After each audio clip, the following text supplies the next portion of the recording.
Okay, so today we're going to go over some of the similarities and differences between plant and animal cells, focusing mostly on how they get their energy. What is their energy source? How do they convert that into something they can use? Okay, things like that. And we'll finish off with, I will give you a diagram of a cell and we'll label them together. Okay, and then from this point on, you'll be expected to be able to properly label the parts of a cell. Again, that will not apply to your microscopy lab diagrams. I do not expect the labels on those to be correct, but the lab we're doing on Monday, that one I will expect that the cells are labeled correctly. Okay, so point of today, okay, is to look at how plant and animal cells are different. Okay, we know they're similar, that they have lots of structures the same, but now we need to look at the differences that are present and why they're present. Okay, so that's point number 2. Why are they present? And thirdly, be able to label plant and animal cells correctly. So expect that you'll probably get 2 or 3 quizzes that will just be, here's a picture of a cell, label it and give me the function of everything. All right, so there's a fair amount of memorization there that you'll be responsible for over the next week and a half, 2 weeks. Okay, so key words here, guys. 3 key words to do with energy and cells, and that is modes of nutrition. That is, how do you get the energy that fuels your cells? There's really only 2 groups that all organisms can fall into in terms of modes of nutrition. You are either photosynthetic or not. Okay, there's really only the 2 groups. If you're not photosynthetic, then you have to find chemical energy sources somewhere in your environment that you can somehow consume and convert into other forms of energy. All right, so if we're looking at like lions, for example, they chow down on things like wildebeests and other things that they can catch and kill, right? They become a source of chemical energy because their tissue, their muscles and fat and whatever else, okay, can be broken down chemically by their digestive tract and used for energy. A cow does the same thing, okay? A cow is a predator. If you are a blade of grass, a cow coming is pretty scary because they're going to eat you and there's nothing you can do about it. All right, so they're going to convert the energy that's in the grass into something that their cells can use. All right, so we all kind of fit into that category. Plants, on the other hand, obviously do not have to go out in search of chemical energy. They can produce it themselves. Right? And the process that they use for that is photosynthesis. Now, photosynthesis is a reaction that looks like this. It's a chemical reaction, okay, that takes carbon dioxide and water and turns it into oxygen and glucose, which is a simple sugar. In fact, glucose is the fuel for all cells, plant or animal. Right? So your mode of nutrition is really, how do you get to glucose? Okay? If you're a plant, you produce it using photosynthesis. If you're an animal, you get it by breaking down the chemicals that other organisms are made out of. Okay? Now, if we're looking at photosynthesis there, have we seen any reactions that kind of look like that?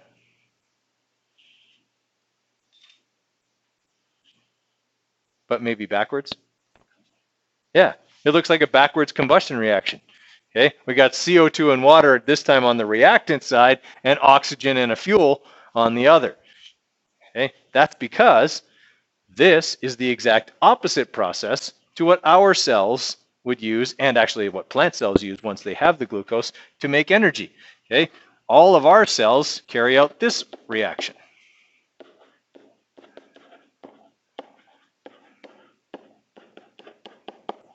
Which is essentially a combustion reaction. We're burning sugar for energy.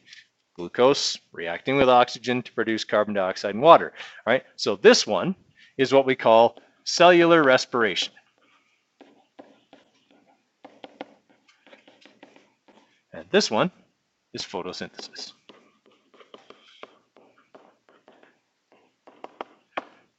Okay, I don't know if you remember back in like grade 8 or 9 when you took the carbon cycle. Okay, you learned about the water cycle and the nitrogen cycle and the carbon cycle. Okay, it's these 2 things that make up the carbon cycle.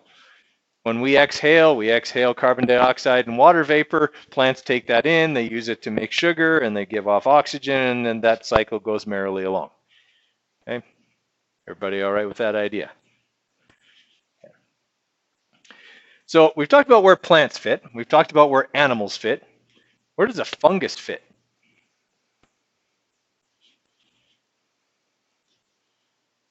How does a fungus get its energy?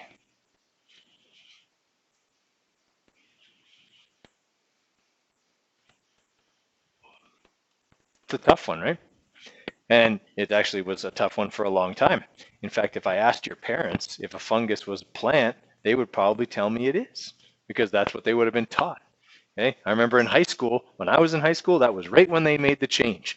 Fungi were in the plant kingdom until, I'm not going to say when, because then you'll know exactly how old I am. Okay, and I'm really old. So yeah, it was not like a long time ago change. It was actually quite a recent change when they pulled fungus out of the plant kingdom. Okay, for the longest time, fungi were considered a plant because they grew out of the ground. The defining characteristic of a plant is that it uses photosynthesis for energy. And a fungus doesn't do that. Okay? A fungus actually uses the same process we do to get its energy. It consumes organic material from other organisms, either living or dead, for its energy. Okay? So if it's a decomposing fungus, okay, something that grows on dead stuff, and leaf litter and whatever else, okay, then it's just consuming the organic material and the dead material for energy. And there's lots of that there. If it's a parasitic fungus, then it's eating the organism that's alive. For example, athlete's foot. Athlete's foot is a fungus. And if you have it, it's eating you. Literally. I'm not kidding. Okay? Athlete's foot fungus uses you for food. That's why it's itchy. All right? What it's doing is it's putting these little microscopic tendrils, okay, called mycelia, into your tissue. And then it secretes digestive enzymes, almost chemically identical to what's in your stomach and your intestine. It secretes that outside, and that stuff digests your skin. Okay? That's what makes it itchy, is it's actually killing your cells and eating them. How many of you really want to scratch your feet right now? Okay. Make it even worse, that same fungus can grow on your head. Okay. If you have like really bad dandruff, it's a very similar fungus that causes that grows in your head. So I'll do this right now and you'll feel a little bit better. Okay, but yeah, okay, fungus is in the same category as animals are. It consumes other organic organisms or other organic material for food. All right, so animals and fungi and lots of bacteria are chemoheterotrophs.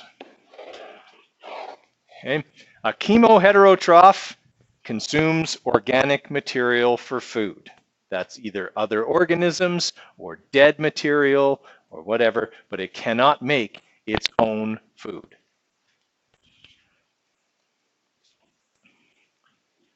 Okay? Chemoheterotroph technically means chemical other feeder. Okay, so it uses the chemicals from other living things as food. Chemoheterotroph. Okay, so some examples of chemoheterotrophs: an earthworm. Okay, is a chemoheterotroph. It eats organic material that's in the soil, the dead, decaying plant material or animal material or feces or whatever. Okay, that happens to be in the dirt. It uses that for food. Okay, we already talked about how a fungus, okay, so mushrooms of all kinds, right, are chemoheterotrophs. They digest organic material. Sharks obviously would be a chemoheterotroph because they consume other organisms for food. Okay. All right. Everybody okay with that? So some of the things that chemoheterotrophs have to have, okay, is within their cells, they have to have this organelle. It's called a lysosome. It doesn't look like much within the cell. It looks like just kind of a bubble. Okay? That bubble often looks like it's got something kind of brown or dark in it. And that's essentially a food particle being digested by the lysosome. The lysosome is essentially the stomach of the cell. Okay? In there is where the digestion of food occurs.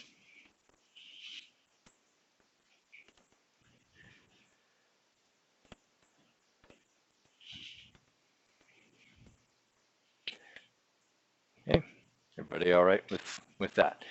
Okay, so like within your body, there's many different levels of digestion. Okay, there's the kind of chemical and mechanical digestion that goes on in your stomach and your intestines.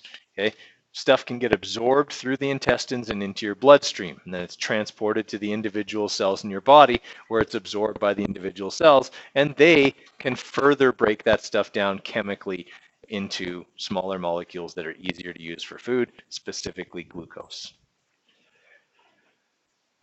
Okay, is a plant going to need lysosomes? Well, plants don't eat anything. Okay, so they don't really need lysosomes. And I know you're probably all thinking Codera Venus flytrap eats things. Yes, a Venus flytrap does eat things, but it actually doesn't have lysosomes. It can produce the digestive enzymes differently, so it doesn't have those. And in fact, Venus flytraps don't usually use the things they trap for food. They actually use them more for nutrients that are not available in the soil. They get their energy still from photosynthesis. They actually just use the nutrients, vitamins and things like that that are in the bugs, okay, that they eat for that. They use it for that as opposed to food energy. Photosynthesis is a way more effective way to make food energy than to actually digest something else. Okay. All right, questions on chemo heterotrophs. All right, so chemical other feeders, what that stands for. All right, so within an animal cell or the cell of any chemo heterotroph, okay, there's some specific characteristics. First off, there's no cell wall. Right? If you are a chemo heterotroph, you will not have cell walls. Exception being fungi. Fungi actually do have cell walls, but they're not the same as plants. Okay? They're not mobile. But animal cells do not have cell walls. They can't because cell walls would make the cells rigid and inflexible. And that's not what you want if you have to go out and catch your food. Okay? Even if you're a cow and catching your food consists of eating grass, you still have to be able to move around. And if your cells all have cell walls, you'd look like you were out of Minecraft. Okay, you'd be like all blocky, right? And you wouldn't be flexible, and you would like move around like you are not having any flexibility whatsoever. So that doesn't work if you have to move around. Your cells need to be able to change shape. They need to be plastic. Okay, that is have undefined shape. Right? They have to be flexible, stretchy, elastic, all that kind of stuff to enable movement. Right? So animal cells, chemo heterotrophs in general, do not have cell walls. All right, so animal cells have to be somewhat plastic, okay, so able to change shape. So they just have a cell membrane, okay, no fibrous cell wall. Okay, they do, however, have some fibrous material inside the cell called a cytoskeleton. Okay, and that helps keep the cell, allows it to stretch and move, but not move so far or stretch so far that the cell would rupture. That still sometimes happens, but essentially the cytoskeleton doesn't allow it to go too far most of the time. Okay? There are some cells in your body that you rupture all the time. Anyone know what they are? And you do it on purpose often. Your muscles. Okay? When you work out, lift weights, do whatever, even walking, okay, you rupture muscle cells. Okay? You break the fibers of the muscle cells and then they heal back together. And they do that fairly quickly, okay? But they heal back together and they heal back together stronger, sometimes bigger, right? And so if you're like bodybuilding, this would be how you would build muscle mass. The more fibers you break, the more they grow back and bigger they get, stronger they get, and so on. Okay? But in general, we don't want to break too many muscle fibers or fibers of any kind or cells of any kind because it's hard for them to repair themselves. Okay, so animal cells have only a flexible outer membrane as an outer border.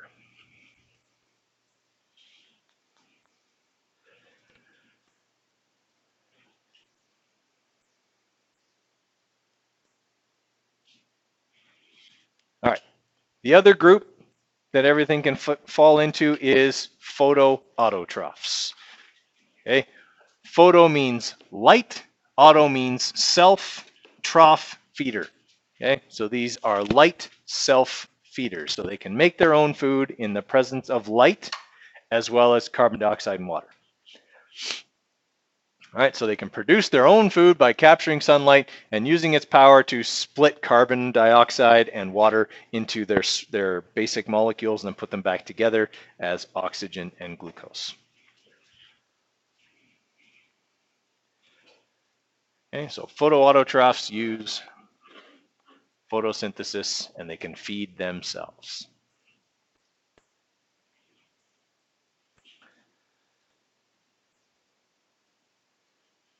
Okay, from that point of view, what group of organisms do you suppose would have appeared first on Earth?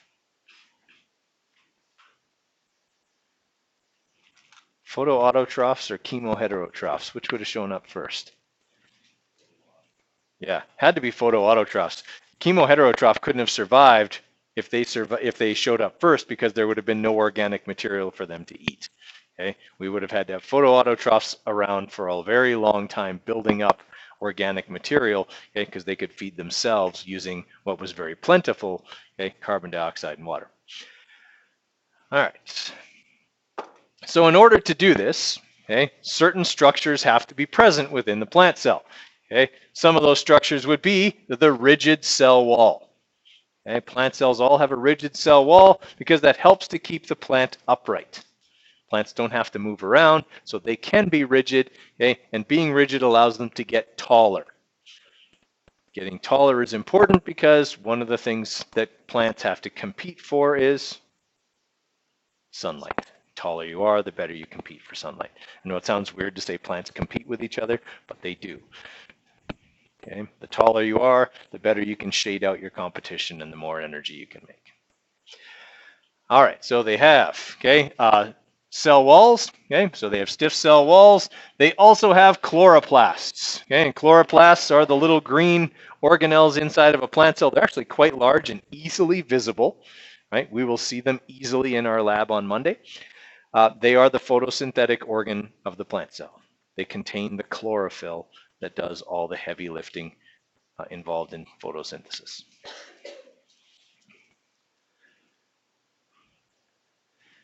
Okay, and another thing that you will see inside of a plant cell that you won't see inside of an animal cell, okay, is a very large water vacuole. It's essentially a big bag of water inside the cell. Now, the purpose of this bag of water is that it can support the cell from inside. It's got plant cells have a rigid cell wall on the outside that can help them keep their shape, but it can't do it by itself. The water vacuole can push on the cell wall from inside. So they work together to support the shape of the cell. Right? Have you ever seen what a plant looks like when you don't water it before it gets crunchy? Okay, it kind of wilts, right? Looks kind of sick and soft looking. Okay, and then once you water it, kind of perks right back up again. Have you ever seen that before? Okay, so the water vacuole, okay, is the thing that fills back up after you water it. Okay, when the plant is challenged for water, water actually gets drawn out of here. It's not like it's using it as a water reserve. Salts start to build up around the cell and they actually physically pull water out of the vacuole. That's what makes the plant wilt. Okay, when you add more water, the water can go back in. Okay, but these two things have to work together in order for a plant to support itself. And actually, did this by accident last semester.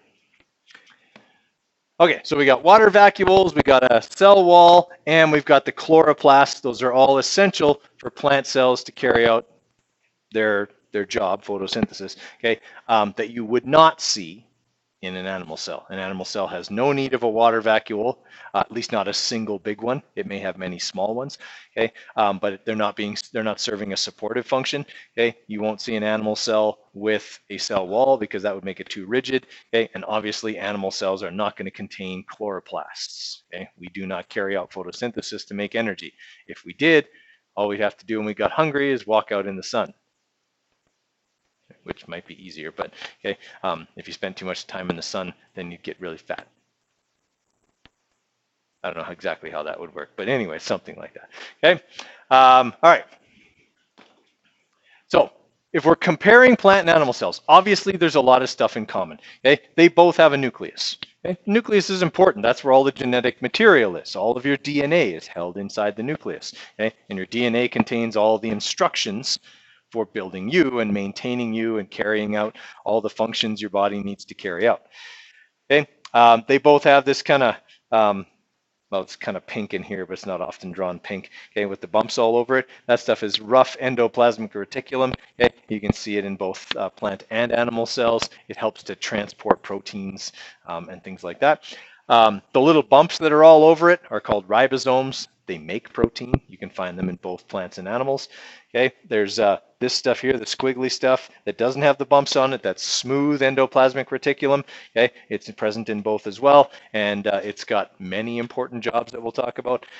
They both have these kind of sausage-shaped organelles. Those are mitochondria. That's where the glucose that's produced either by consuming other organisms or by photosynthesis is broken down for energy.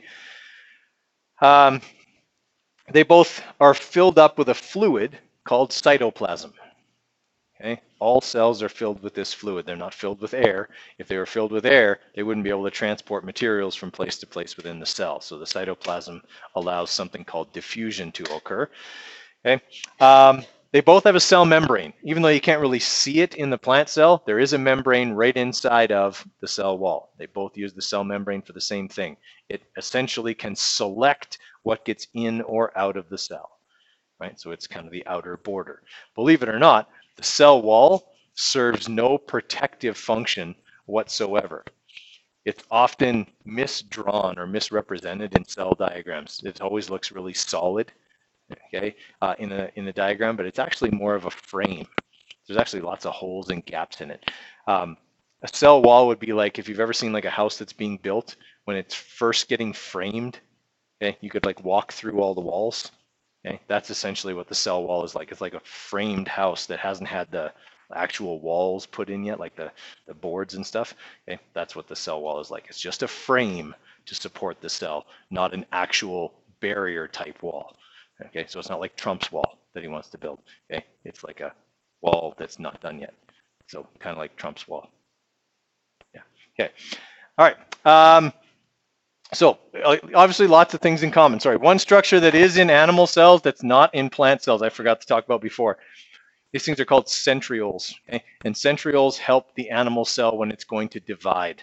Okay? Because an animal cell is flexible and can change shape, if that happens while it's dividing, then the DNA that's supposed to end up on both sides might not end up in the right place, and then both cells would die. So the centrioles essentially make sure that the DNA gets to the right place no matter what happens with the shape of the cell during its division.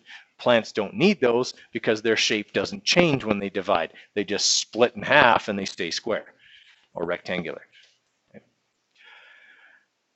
Okay, so like we said, lots of similarities, and we've already talked about from an evolutionary point of view what that might mean in terms of the ancestry.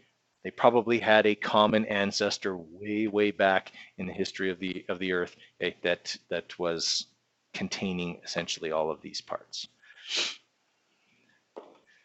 All right, I want you guys to answer those 5 questions. Complete sentence answers, please, okay, and then we'll talk about them in a few minutes. And then we'll do our cell diagram labeling. So I'll give you a little while again. Complete sentence answers for these. Okay? If you don't have the notes copied, probably not a bad idea to either maybe take a picture of this or write the questions down, whichever. All right, so what's the main reason for difference between plants and animals? I'm looking for 3 words here. Modes of nutrition, simple. Okay, they get their glucose differently, and as a result, their cells have to have some different structures for doing that. All right, what organelle supplies plants with energy?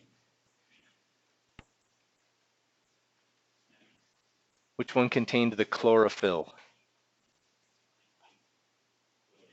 Chloroplasts. Okay, so chloroplasts contain the chlorophyll. Chlorophyll carries out photosynthesis. Okay, so that's the process that they use. So chloroplasts and photosynthesis. All right, what organelle supplies animal cells with energy? So what digests the food? Lysosomes, right? Okay, the lysosomes are the stomach of the cell. They're the ones that are doing the digesting. All right, from there, okay, from either chloroplast or lysosome, the digested food, and hopefully mostly glucose, will then go to the mitochondria, and the mitochondria will burn it for energy. All right, number 4, transport within plant and animal cells is done in the same fashion. Why would this have been kept the same, evolutionarily speaking, okay, when so many other things have been altered? So why do they still, to this day, use the same transport processes?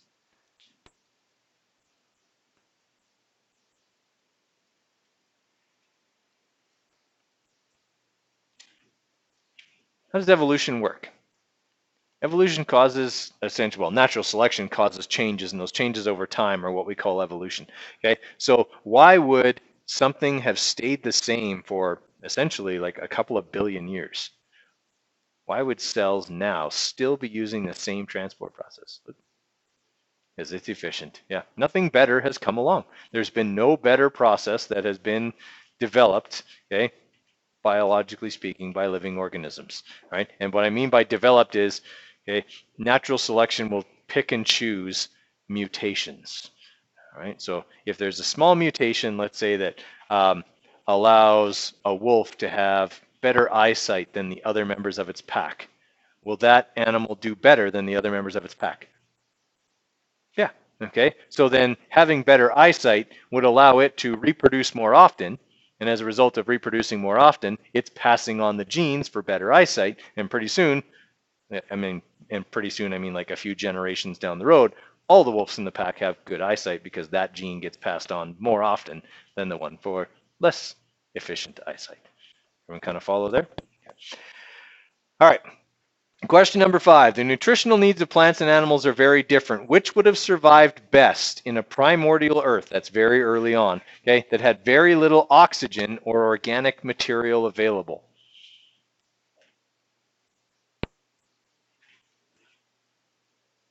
Photoautotrophs. Yeah, they would have done better. They could make their own oxygen and their own glucose. If you were a chemo heterotroph, you had to find glucose and have oxygen available to burn it. Okay, and you wouldn't have been able to do that. So very early on, and according to the fossil record, okay, the earliest organisms were like simple single-celled bacteria-like algae, okay, that we call cyanobacteria. They would have carried out photosynthesis in the ocean as some of the first living organisms. Okay, questions on any of those? All right, then take out those diagrams I just gave you. We're going to start labeling.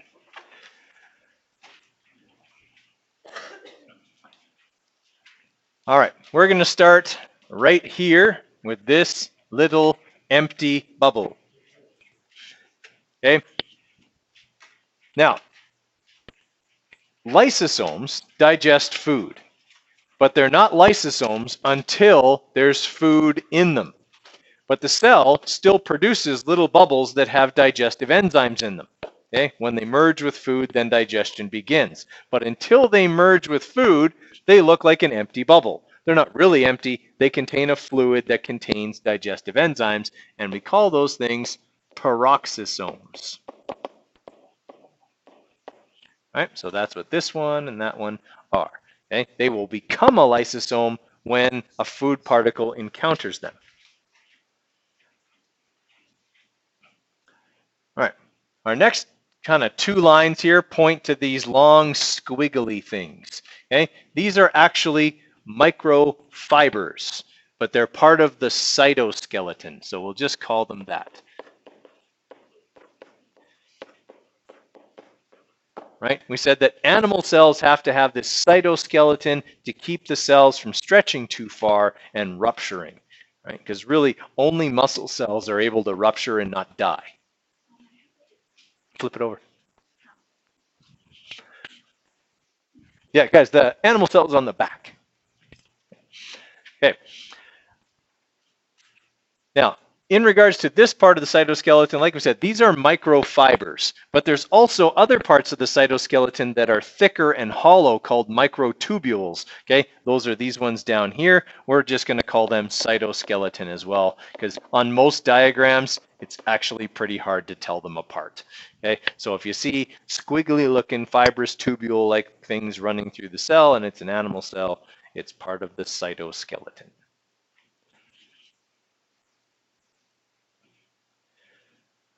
back up to the top, okay, we've got the sausage-shaped organelle here, okay. This is present in both plants and animals, and it is the mitochondria. Okay, and the mitochondria carries out cellular respiration. That is, it breaks down sugars, glucose, for energy.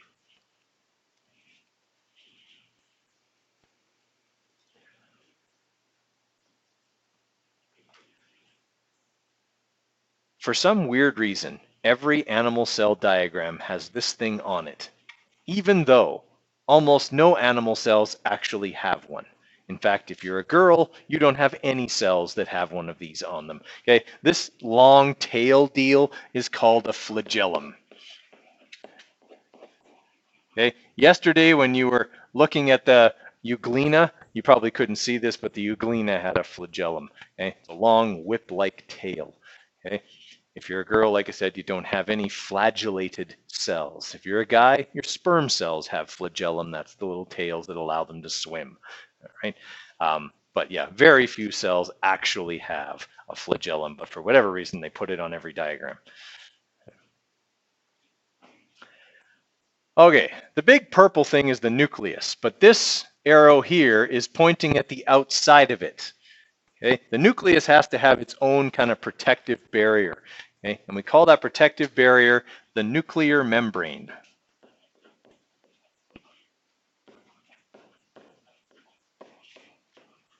Right? The nuclear membrane is a lot like the cell membrane. In fact, they're made of the same material, but the nuclear membrane is actually a bit thicker and more protective.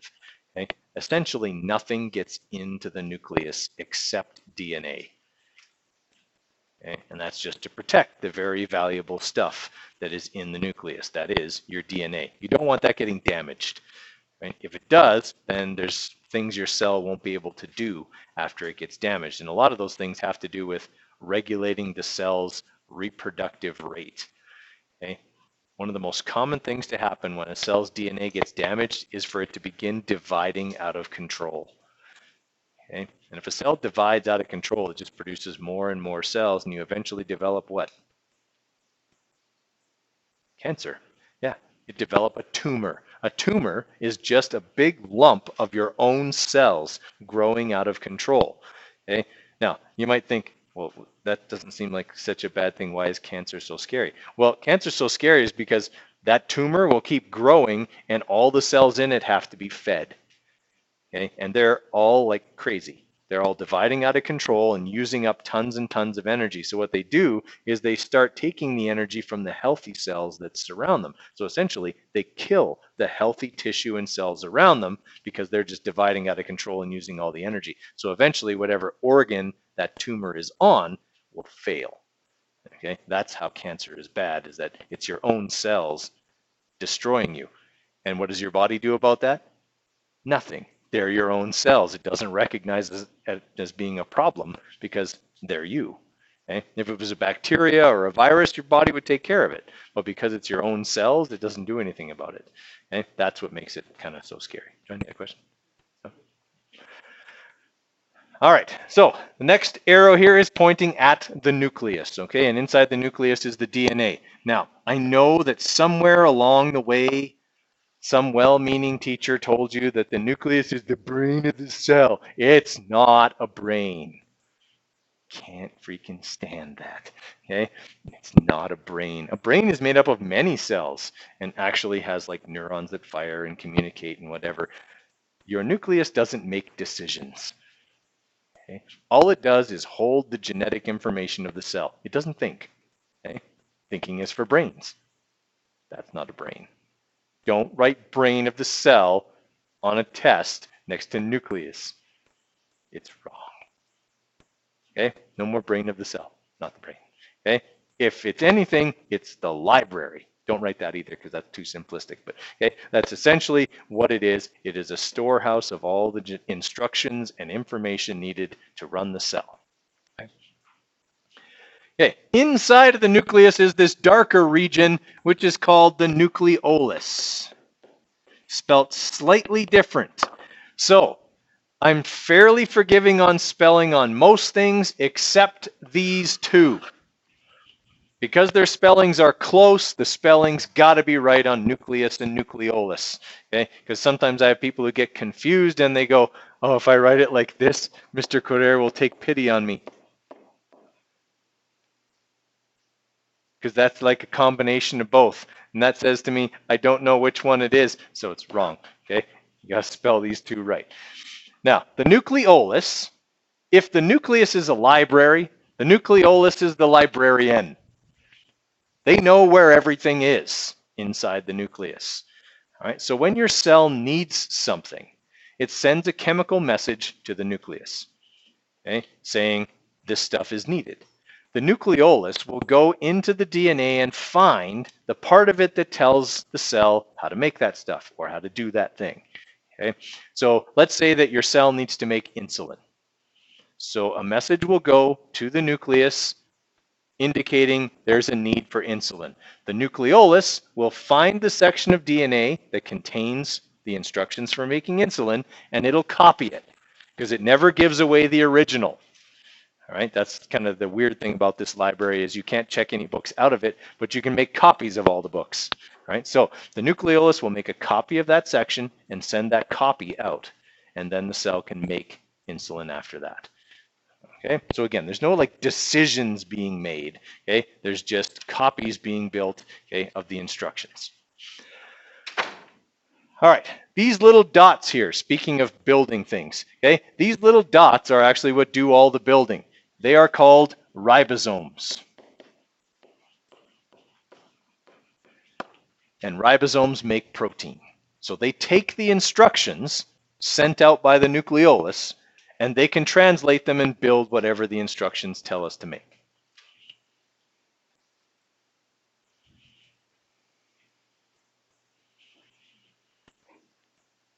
Right.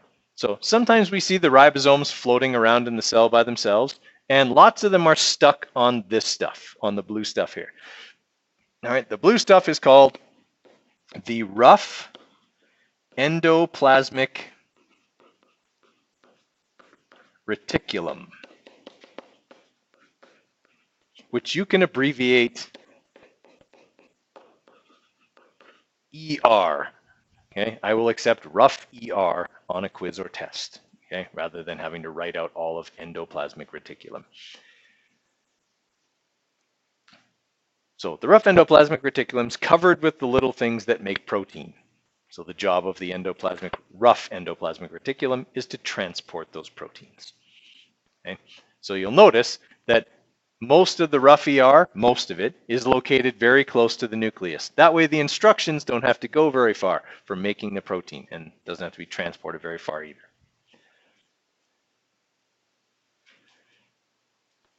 All right, the outside of the animal cell is the cell membrane, right? It does not have a cell wall.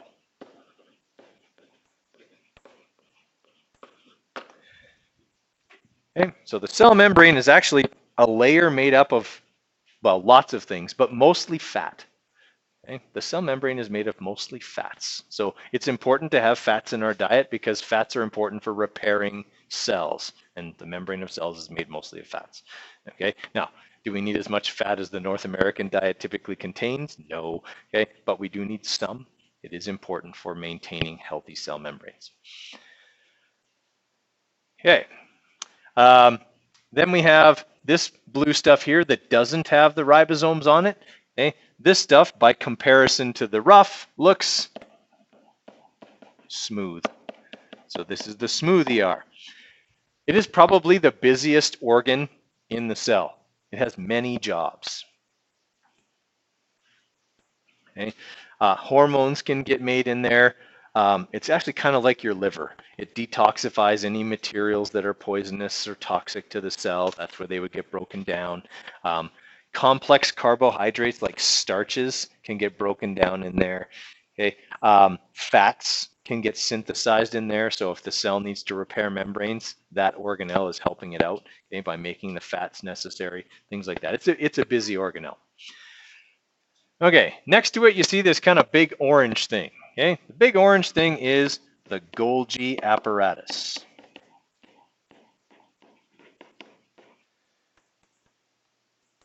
The The Golgi apparatus is the cell's garbage man. Okay? It is responsible for packaging waste materials and sending them to the membrane to be excreted. Okay? We don't just want waste materials floating around in the cell. Okay? Waste materials can be harmful, sometimes they're toxic. Okay? We don't want them just floating around wherever. Okay? In the same way that on garbage day, you don't take all of your trash and dump it in a big pile without bags in front of your house. Okay? I mean, if you do that, the garbage men aren't going to pick it up. Okay? Sanitation technicians are not going to pick it up. There's a politically correct term for everything. Okay? So you would obviously have it in bags and in the garbage can. You take it out of your house in bags, because if you don't, you'll spill it all over the house and the house will be a mess. So essentially what the Golgi apparatus does is packages the waste so that it's in a container or what's called a vesicle, so it can go to the membrane that way and not make a mess inside the cell. Okay. All right, then we have this one. It's a little bubble and it's got stuff in it this time. So this is not a peroxisome, this is a lysosome. So that is where digestion is taking place. Charlize, when I'm talking, those aren't in. Okay, and then lastly, we have these two yellow things. These are the centrioles. And we said before, animal cells have to have these because they help with cell division. They make sure all the DNA goes to the right place.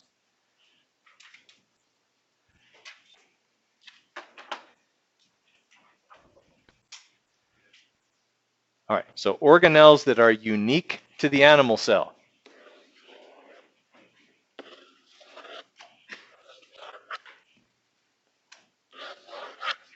Cytoskeleton, peroxisomes, lysosomes, and centrioles. You would only find those in an animal cell, a chemo heterotroph.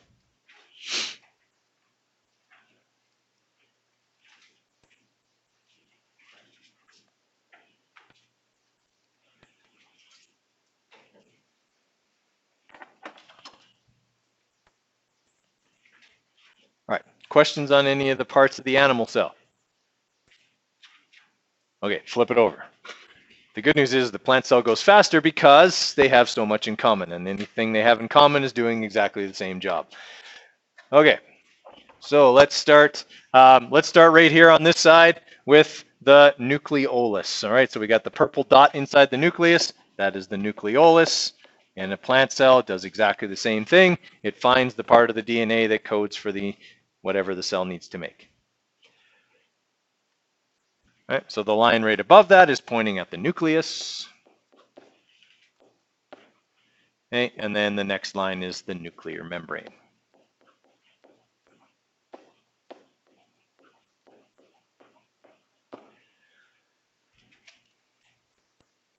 All right, the big blue thing in the middle, okay, is the water vacuole.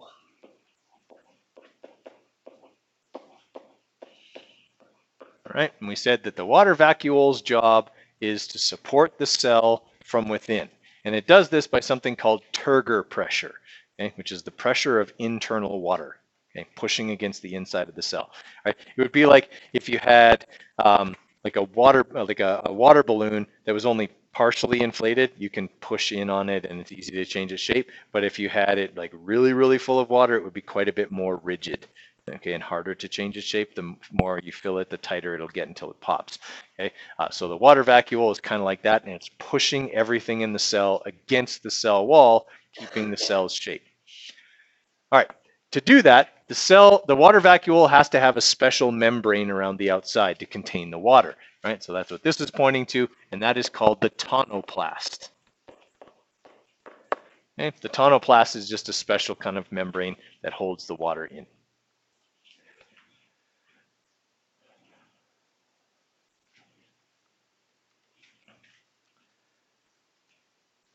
All right, what are these sausage-shaped things called again? Mitochondria, right? They do the same job in the plant cell. Sugar goes to them, okay? In this case, though, the sugar is being made by photosynthesis. Okay, the sugar goes there and it's burned as a source of energy. Okay, what are the little dots? Sometimes they're on this stuff and sometimes they're free. Ribosomes. And the ribosomes do the same thing in the plant cell. They make protein. Plants need protein. Lots of their stuff that goes on still requires proteins to be present. Okay, these were scratched off because it shouldn't be there, so ignore those. All right, what's the green thing?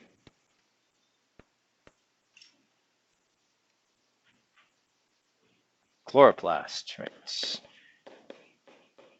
Okay, pretty important organelle for a plant in that it carries out the energy providing process of photosynthesis.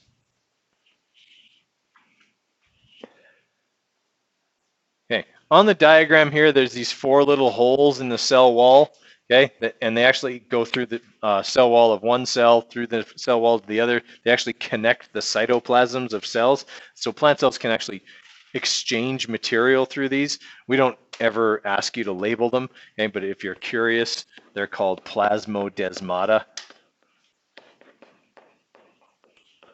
but you'll never be asked to label that. Okay, it basically just allows the cytoplasm of all plant cells to be exchanged, which allows nutrients and sugar and stuff like that to flow between cells. All right, what was the orange thing? John? Golgi apparatus, right. Okay, we don't want to write garbage man. We don't want to even write that for the function. We want to say packages waste for excretion. Okay, but this is the Golgi apparatus.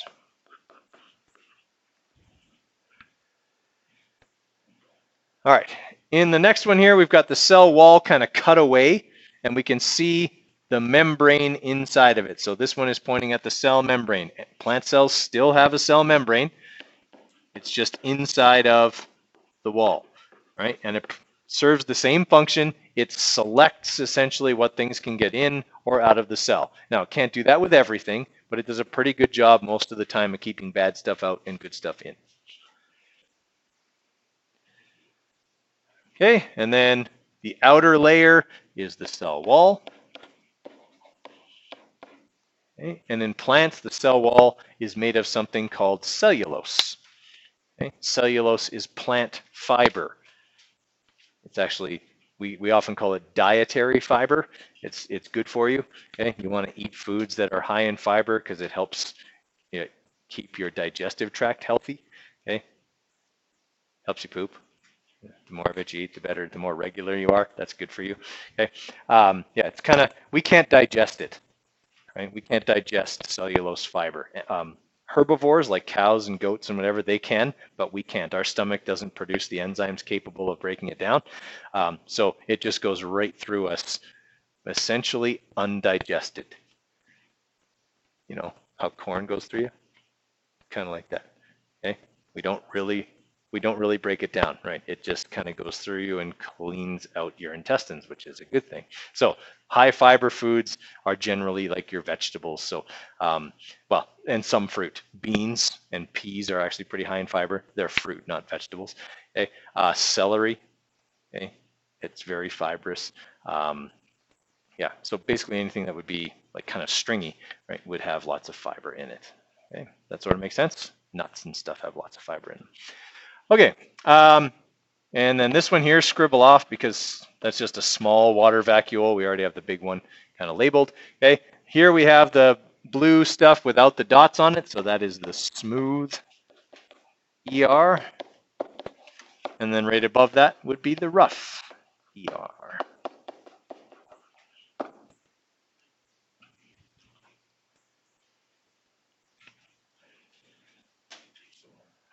Okay, we will go over in detail how each part of the cell works here in the coming days, but obviously committing the diagram of the cell to memory will be important because Thursday's quiz is going to have a picture of a cell, right? And you're going to have to be able to tell me what everything is on that diagram.